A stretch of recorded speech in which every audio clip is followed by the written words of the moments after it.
I got a question saying, I'm not a morning person. What do I do? I've started a new job and I have to be a morning person, but I'm not. If you identify as not a morning person, first of all, I think you should probably just dissolve that identity. It's not helpful to say that. I think obviously you have a preference maybe for the afternoon, but I think this idea of I'm not a morning person, these things limit us, and it's not useful because right now you have to be, because you've got a job. So you have to find a way to move towards being a morning person, whatever you've decided that is. And it's not really that difficult in the sense of so much of the resistance is also just like these labels we have. So just take off the idea of you not being a morning person, remove that label, and just still exist as not a morning person, but just without that identity. Just remove that and see how that feels. And I could say more on this, but I wanted to share what I do to get myself from a 5 to a 6 or a 7 to an 8. No, actually, when I'm a 5 is when I need to use all this stuff, these tools. So I have something called my morning routine, and I have 10 videos, and I use any one or more to massage myself into a better feeling state. So I wanted to put them here so you can find them if you're curious. Let's go to the second video, that 10-minute yoga nidra. If you're somebody who is not used to meditating, if that's not a practice you have, and if you also can't do it,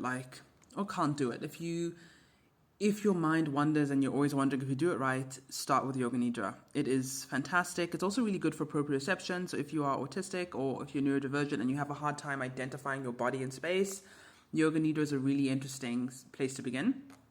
I would start with that. It's just nice to calm you down. And I also do this when, you have an event. You come home from work at 5 o'clock, you have groove at 6, and you need to kind of rest as quickly as possible. You have to use the minimum amount of time for the maximum amount of rest, yoga nidra. That Morning Rampage by Abraham Hicks is fantastic. I love it. It really massages me in a good place. It reminds me about my beliefs. All these videos are about reminding me about my beliefs. This one from Bashar, from The Awakened Journey, from Bashar, who's channeled by Daryl Anka, Simple Ways to Get Everything You Want from Life. He talks about how circumstances don't matter, only your belief system matters.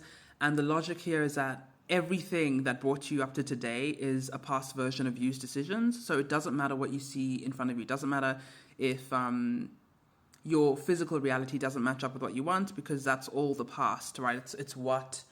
It's everything that's brought you up to this point, but how you behave from this point onwards is materializing your future. And that's a really good one to remind myself of, because I believe in conscious creation.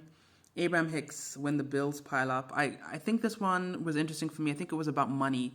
I think I really needed this one. I needed to self-soothe around money. So this is a nice one as well for the mornings for a lot of us. These are the most recent additions to my morning routine.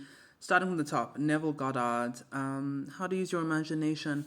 Yeah, that one is a nice one. I can't remember why. I don't listen to it that often, but I do like to listen to Neville before I go to bed. These next two from a guy called David Bayer. Give this guy a chance, okay?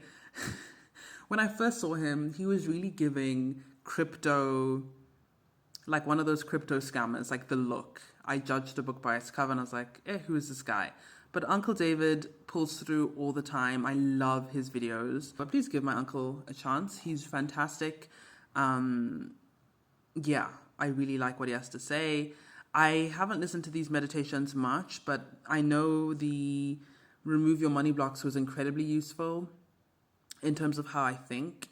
And then Joe Dispenza, I've only listened to this one once, but I wanted to keep it because I was kind of curious. And Heart Coherence, that was a really lovely one that teaches you how to, that thing of breathing in and then breathing in as if you're breathing in from your heart so that you can connect to your heart space, is a really awesome one. I don't need this exercise to do that anymore, so I don't listen to it often. But here's another one that might help you go from a 5 to a 6, or, a 4 to a 5, or 3 to a 4.